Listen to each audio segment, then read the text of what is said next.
அன்பிற்கினிய ஆசிரியர் தோழமைகளே, PGTRB அழகு 5ல தனிப்பாடல்கள் தலைப்புல காலமேக புலவரின் பாடல்களை தனித்தனி பகுதியாக பார்த்துட்டு இருக்கோம். அந்த வகையில இன்றைய காணொலியில 5வது பகுதியை பார்க்க இருக்கிறோம்.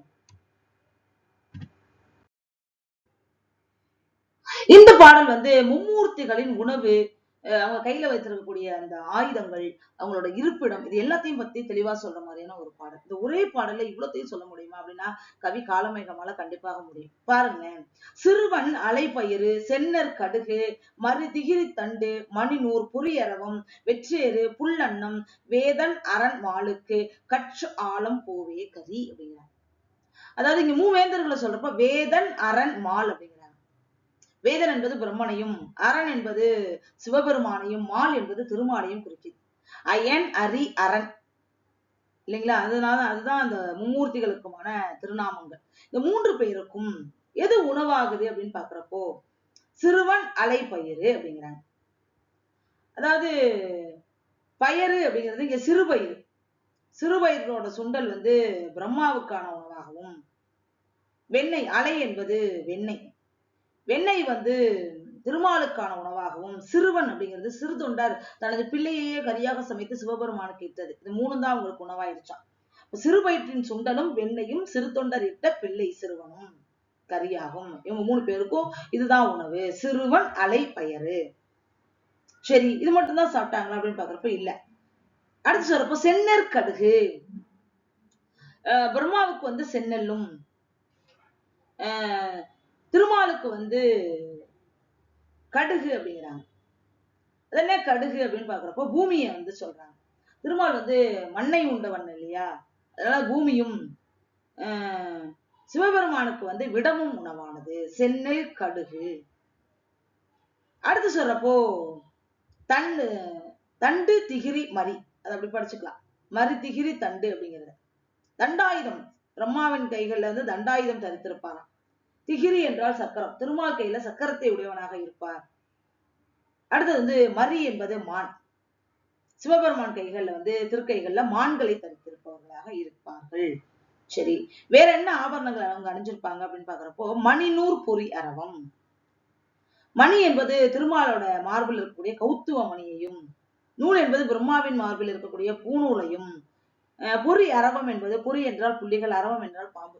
புள்ளிகளை உடைய பாம்பை சிவபெருமானும் மார்பில் சூடி இருப்பார்கள். சரி, இது மட்டும் இல்ல, இவங்களோட வாகனத்தை அடுத்து சொல்றாங்க. வெற்றேறு புல்லன்னம். அது என்ன அப்படிங்கிறப்போ அன்னம்னா அன்னப்பறவை, பிரம்மனுக்கான வாகனம் இல்லைங்களா? வெர் அப்படிங்கிறது கருட வாகனத்தை சொல்றாங்க. ஏறு என்பது காளை வாகனம். அப்போ பிரம்மன் அன்ன வாகனமும், திருமால் கருட வாகனமும், சிவபெருமான் காளை வாகனமும் உடையவர்களாக இருக்கிறார்கள். அப்படிப்பட்ட இந்த மும்மூர்த்திகளும் எங்க தங்கி இருக்காங்க அப்படின்னு பாக்குறப்போ கற்றாலம் பூவே கரி. கல் அப்படின்னா மலை. சிவபெருமான் மலையில தங்கி இருக்கிறாரு.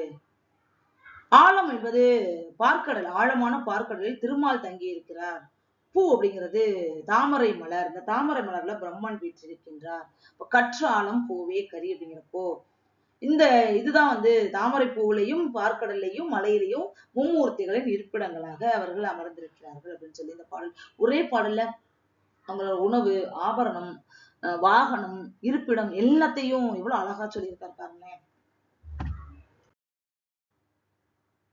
அடுத்த பாடல் 42வது பாடல் ராசியை அடைச்சொல் இல்லாமற் பாடியது.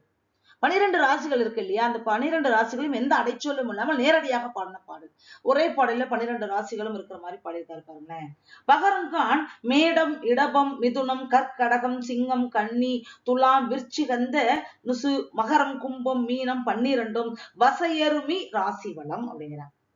பகருங்கால் அப்படிங்கிறப்ப சொல்லணும் அப்படின்னு சொன்னா ராசிகளை பற்றி சொல்லும் இடத்து மேஷம், ரிஷபம் முதலிய 12 வசையறன குற்றமற்ற 12 ராசிகள் நமக்கு தெரியும் இல்லையா?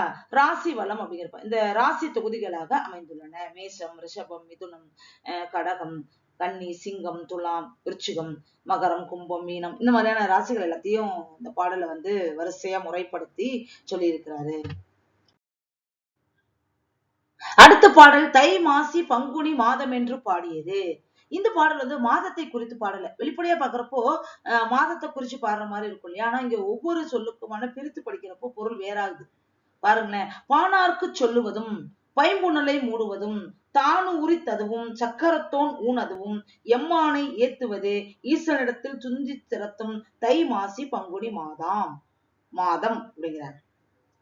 என்ன சொல்ல வராங்க அப்படின்னு பாக்குறப்ப இங்க மாதங்களை குறிக்கவே இல்லை. இந்த சொற்களை பாருங்க. பாணார்க்கு சொல்வது தையற்காரர்களுக்கு தைன்னு சொல்லுவாங்க. துணியை தை என்பது தை. பைம்புணலை மூடுவது, பைம்புணல் என்பது நீர், அதுக்கு பேரு மாசி. மாசி என்பது பாசி படிந்த அழுக்கு. தானு உரித்ததும் சிவபெருமான் உரித்து போர்த்து கொண்டது என்ன அப்படின்னு பாக்குறப்போ இந்த யானையோட தோளா.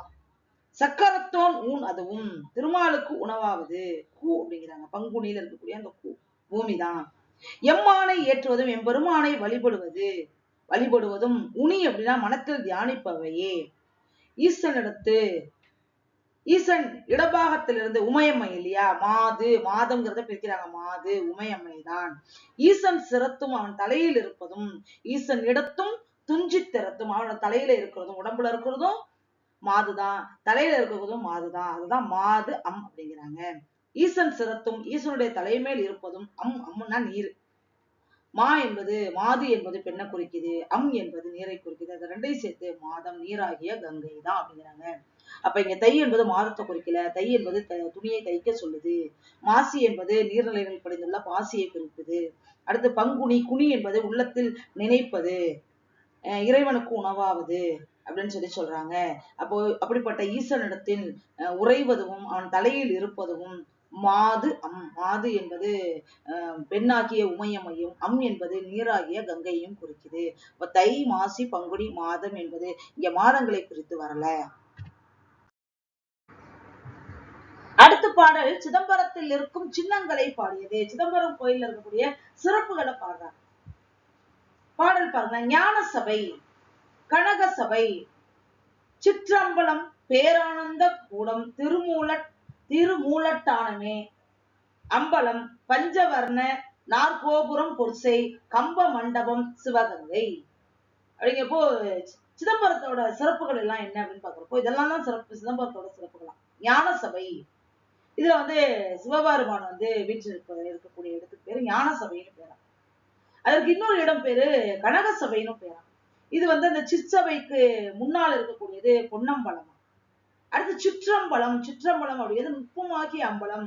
இதில் நடராஜ பெருமான் அருவாய் இருப்பாராம். உருவம் இல்லாமல் இருக்கக்கூடிய இடம் சிற்றம்பலம் அப்படிங்கிறாங்க. அடுத்தது பேர் ஆனந்த கூடம், பேரின்ப சபைன்னு ஒரு இடம் இருக்கான். இது நடராஜர் ஊர்தவ தாண்டம் ஆடக்கூடியது. அந்த உலகத்தின் அழிவப்போ ஒரு தாண்டவம் ஆடுவார். அந்த தாண்டவம் ஆடக்கூடிய இடமா. அடுத்து திருமூலத்தானம் அப்படிங்கிறாங்க. இது சிவலிங்கம் லிங்க வடிவுல நடராஜ பெருமான் வீட்டிருக்கக்கூடிய இடம். மூலஸ்தானம் அப்படின்னு சொல்லுவாங்க. அதுதான் திருமூலத்தானம் அப்படிங்கிறாங்க. பேரம்பலம், இந்த பேரம்பலம் அப்படிங்கிறது தேவ சபைன்னு சொல்றாங்க. இது தேவர்கள் கூட்டம் நடராஜ பெருமானை வணங்கக்கூடிய இடமாக இருக்கு. பஞ்சவானம் அப்படிங்கிறாங்க. 5 பிரகாரம் இருக்கு. 5 பிரகாரம் 5 வானம் மாதிரி இருக்கு. நாற்கோபுரம், திசையில் உள்ள 4 பெரிய கோபுரங்கள். பொற்சை அப்படிங்கிறாங்க. அழகு செய்கின்ற கம்ப மண்டபம், ஆயிரங்கால் மண்டபம். சிவகங்கை என்னும் திருக்குல தீர்த்தம். இது அத்தனையும் சிதம்பரத்தில் இருக்கக்கூடிய சின்னங்களாக காலமேகப்புலவர் பாடுறாரு. அடுத்த பாடல் திருவாரூர் சின்னங்களை பாடியது. சரி, சிதம்பரத்துல இதெல்லாம் இருக்குன்னு சொல்லிட்டாங்க. சிதம்பரம் கோயிலுக்கு போனா இந்த இடத்தெல்லாம் நம்ம பார்க்கலாம். அதே மாதிரி திருவாரூர் கோயிலுக்கு போனா என்னெல்லாம் பார்க்கலாம் அப்படின்னு பாக்குறப்போ திருவாரூர் சின்னங்களை பாடியது. சங்கு தீர்த்தம், திருச்சாளரவாயில் வீர சிங்காசன திருவந்தி காப்பும், பங்குனி மாதத்து திருநாட்டீர்த்தம், திருவிநாதன் கோவில், உத்தரபாகன் திருவாரூர் அப்படிங்கிறாங்க. திருவாரூர்ல என்னெல்லாம் பார்க்கலாம், முக்கியமானது இடம்லாம் என்ன அப்படின்னு பாக்குறப்போ சங்கு தீர்த்தமும், திருச்சாளர வாயில் அப்படிங்கிறாங்க. சாளரம்னா அந்த சன்னலுக்கு சாளரமும் ஒரு கோவில். தியாகராஜர் திருமுன்னுள்ள அந்த பலகனி வாயில், ஜன்னல் மாதிரி இருக்கும் அந்த தியாகராஜ பெருமானுக்கு முன்னால இருக்கக்கூடிய அந்த மண்டபத்துல, அந்த இடமும். வீர சிங்காசனம், தியாகராஜ பெருமாள் பெற்றிருக்கக்கூடிய அந்த இருக்கை, அரசு இருக்கையும். திருவந்தி காப்பும், அந்தி மாலையில் வணங்கப்படக்கூடிய அந்த திருக்காப்பு வடிவம், இறைவனுக்கு சாத்தக்கூடிய அந்த திருக்காப்பு வடிவமும். பங்குனி மாத திருநாள், பங்குனி மாதத்தில் நடக்கும் உத்தர விழாவும், பங்குனி உத்தர விழா ரொம்ப சிறப்பான திருவாரூர்ல. திருவின் தீர்த்தம், கமலாலயம் என்னும் தீர்த்த குளமும், உத்தரபாகம் நாதன் கோவில், அதற்கு உத்தரம்னா வடக்கு, வடபாகத்தில் உள்ள சிவபெருமான் திருக்கோயிலும் திருவாரூரில் இருக்கக்கூடிய முக்கியமான சின்னங்கள் ஆம் என்று அறிக அப்படின்னு சொல்லி சொல்றாங்க. அடுத்த பாடல் 46வது பாடல். கேட்ட சமிசைக்கு அப்பாவென்று முன்னும் யாருக்கும் இனிது என்று பின்னும் கூட்டம் சொன்னது அப்படிங்கிறாங்க. பாடலை பார்த்தோம்னா அதோட பொருள் நமக்கு தெளிவா தெரியும் பாருங்க. அப்பா குமரக்கோட்டம் கீரை செவ்வெளி மேட்டு பாகற்காய் பருத்தி குளநீர் செப்புவாசர் காற்று கம்பத்தடியீர் தரவம் கருமாறி பாய்ச்சல் யாருக்கும் இனிது அப்படிங்கிறாங்க. அப்பா அப்படிங்கிறது அப்பனே. காஞ்சிபுரத்தில் குமரக்கோட்டம் கீரை அப்படிங்கிறாங்க. குமரக்கோட்டத்தின் பக்கத்தில் பயிர் செய்யப்படக்கூடிய கீரையும், காஞ்சிபுரம் மாவட்டத்துல அந்த குமரக்கோட்டம்னு ஒரு இடம் இருக்கும், அங்க பயிர் செய்யப்படக்கூடிய கீரையும், செவ்வெளி மேட்டு பாகற்காய், அதற்கு 2 மைல் தூரத்தில் உள்ள இந்த செவ்விளிமேடு என்னும் கிராமத்தில் பயிர் செய்யப்படுகின்ற பாகற்காயும், பருத்தி குளிநீர் அப்படிங்கிறாங்க. திருப்பருத்தி குன்றத்தின் அருகில் உள்ள முழுகுதற்குரிய ஆற்று நீரும், செப்பு வாசற் காற்றும், காஞ்சிபுரம் கோயில் தென்கோபுர வாசலில் வீசக்கூடிய காற்றும், கம்பத்தடியில் தவம், திருவேகம்பர் வீற்றிருக்கின்ற அந்த மாமரத்தடியில் தவம் செய்தலும், கருமாறி பாய்ச்சல், கருமாறி என்பதன் நீர் பாய்ச்சலும் யாருக்கும் இனிது எல்லோருக்கும் உவகை தருவன அப்படிங்கிறாங்க. எல்லாம் கேட்ட மாத்திரத்திலேயே எல்லாருக்கும் இன்பம் தருமா. இறைவனை அழைத்து இதெல்லாம் கேட்கறதுக்கு முன்னாலையும் பின்னாலையும் எல்லாருக்கும் என்ன ஆகும்னா இதெல்லாம் இனிமையாக இருக்கும் அப்படிங்கிறாங்க. கீரை, காஞ்சிபுரம் குமரக்கோட்டத்து கீரை, செவ்விலி மேட்டு பாகற்காய், அடுத்து பருத்தி குழி நீர் இல்லையா, செப்பு வாசல் காற்று, காஞ்சிபுரம் கோயிலோட தென்கோபுர வாசல் வீசக்கூடிய காற்று அவ்வளவு இனிமையா இருக்குமா. கம்பத்தடியில் தவம், கருமாறி பாய்ச்சல், இது எல்லாமே எல்லாருக்கும் இன்பம் தரக்கூடியதாக இருக்கும் அப்படின்னு சொல்லி காலமேகம் பாடுறாரு. அடுத்த பாடல் 47வது பாடல் பாருங்க, ரொம்ப அழகான பாடல். பாதி வெண்பாவில் மால் அவதாரம் 10 சொன்னது, முழு வெண்பாவில் இல்ல, பாதி வெண்பா, வெண்பாவே 4 அடியில தான் இருக்கு, பாதி வெண்பாங்க 2 அடியில திருமாலோட 10 அவதாரங்களையும் சொல்றாரு கவி காலமேகம். மெச்சு புகழ் வேங்கடவா, வெண்பாவில் பாதியில் என் இச்சையில் சன்மம் எடுக்கவா அப்படிங்கிற, உனது ஜென்மம் உனது பிறப்புகள் எல்லாத்தையும் நான் சொல்லவா அப்படின்னு சொல்லி சொல்றாரு. பாருங்களேன், மச்சா, கூர்மா, கோலா, சிங்கா, வாமா, ராமா, ராமா, ராமா, கோபாலா, மா ஆவாய் அப்படின்னு சொல்லி இந்த பாடல திருமாலோட 10 அவதாரங்களையும் சொல்ற.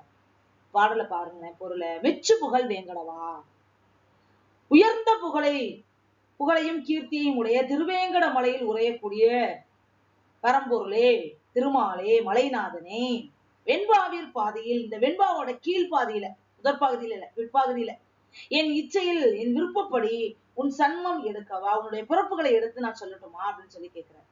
முதல் 2 வரியில இதுதான் சொல்றாரு. அடுத்த 2 வரியில சொல்றாரு பாருங்க. மச்சா, மீன் அவதாரம் எடுத்தவனே, மச்ச அவதாரம் என்பது மீன். கூர்மா, கூர்மம் என்றால் ஆமை, ஆமை அவதாரம் எடுத்தவனே, மச்ச அவதாரம், கூர்ம அவதாரம். கோலா, கோலா என்றால் பன்றியா, பன்றி வெடுத்தவனே, பன்றி வடிவெடுத்தவனே. சிங்கா அப்படிங்கிறப்ப நரசிம்மமாக அவதாரம் எடுத்தவனே.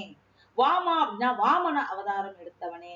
ராமா என்றால் பரசுராம அவதாரம் எடுத்தவனே. ராமா அடுத்த ராமா தசரத ராமனே, அடுத்த ராமா பலராமனே. கோபாலா கண்ணனே, மா ஆவாய், மா என்றால் விலங்கு. இனி இந்த 9 அவதாரம் எடுத்துட்ட, இனி வரக்கூடிய கலியுகத்தில் மா ஆவாய், மா என்றால் குதிரை, குதிரையாய் அவதரிப்பாய் என்று திருமாலோட 10 அவதாரங்களை பாதி வெண்பாவில சொல்வதற்கு கவி காலமேகத்தினால் மட்டும்தான் முடியும், வேற யாரால முடியும்? அடுத்தது 48வது பாடல். ஏற்கனவே நம்ம சொன்ன மாதிரி சிதம்பரத்தோட சின்னங்கள் சொன்னோம், திருவாரூர் சின்னங்கள் சொன்னோம், இங்க கும்பகோணத்தின் சின்னங்களை பாடுறாங்க. கும்பகோணத்தோட சிறப்புகள் என்ன அப்படின்னு பாக்குறப்போ, திருக்குடந்தை, ஆதி கும்பேசர், செந்தாமரை குளங்கங்கை, மங்காவிரி கரையின் ஓரங்கீழ் கோட்டங் காணோரா மங்கை நாயகியார் சாரங்க பாணிதலம் அப்படிங்கிறார்.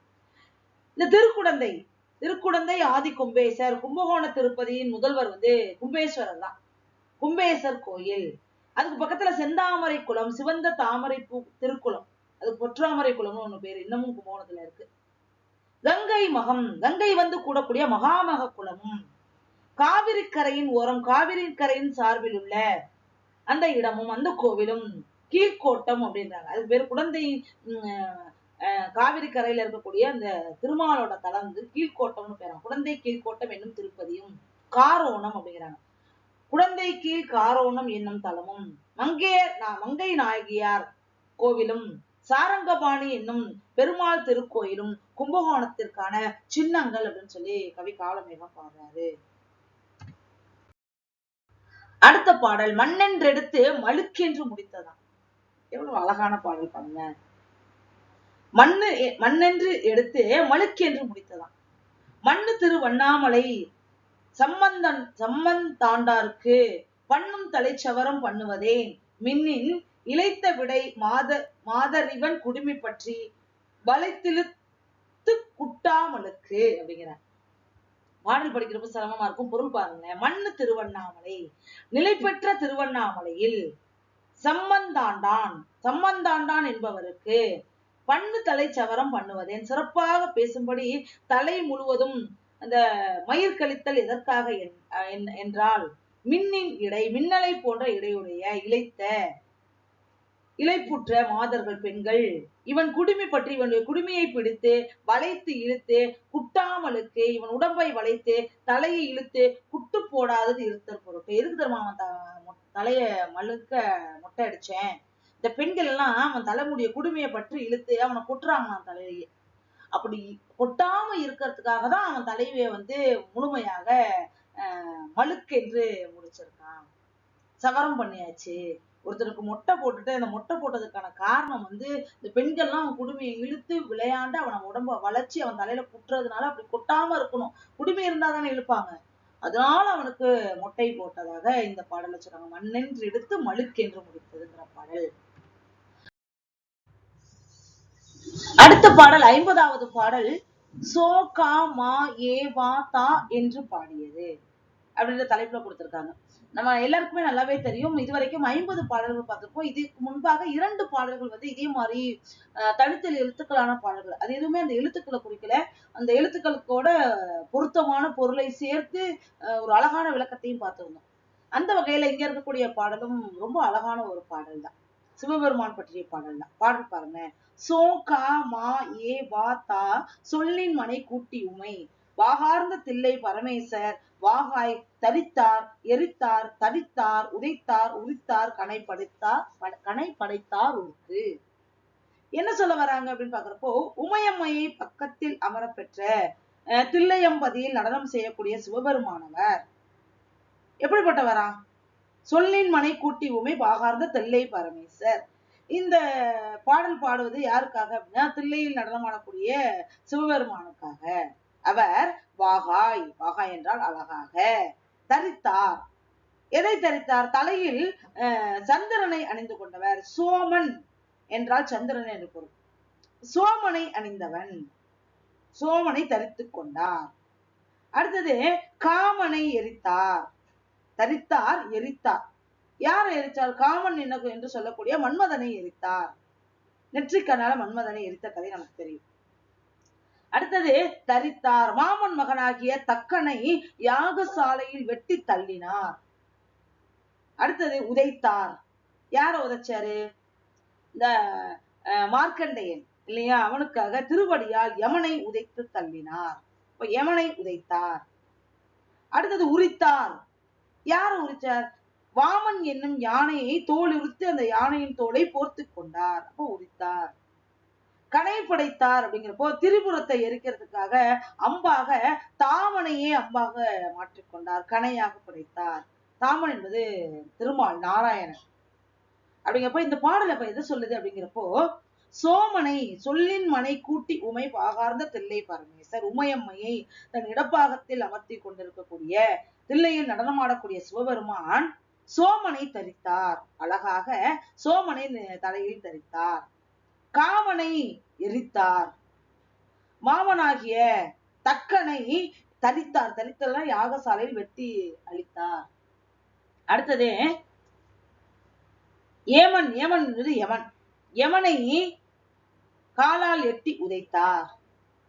அடுத்து சொல்றாங்க வாமன். வாமன் என்பது யானை. யானையின் தோலை உரித்தார். அடுத்தது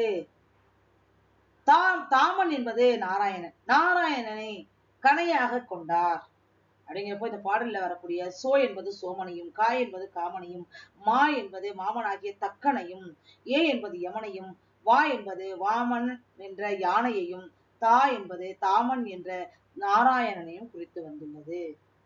எவ்வளவு அழகான பாடல் பாருங்க. எழுத்தா பாடலா பாக்குறப்போ பொருள் புரியல, சொல்லோட பொருத்தி பாக்குறப்போ எவ்வளவு அழகான பொருள் தருது இந்த பாடல் அப்படின்னு. இந்த பாடல்கள் எல்லாம் தான் கவி காளமேக புலவரோட புலமைக்கு சான்றாக இருக்கு. இத்துடன் இந்த காணொலியை நிறைவு செஞ்சுக்கலாம். இனிவரும் காலங்கள்ல பிஜிடிஆர்பி தேர்விற்கு தேவையான அனைத்து பாடங்களையும் தனித்தனியாக காட்சிப்படுத்த இருக்கிறேன். அந்த காணொலிகள் அனைத்தையும் நீங்க பார்க்கணும் அப்படின்னா நம்ம தமிழாசிரியர் சேனலை சப்ஸ்கிரைப் பண்ணுங்க. இந்த காணொலிகள் உங்களுக்கு பிடிச்சிருக்கு அப்படின்னா உங்கள் நண்பர்களுக்கும் பரிந்துரை செய்யுங்கள். மீண்டும் மற்றொரு காணொலி சந்திக்கிறேன். நன்றி, வணக்கம்.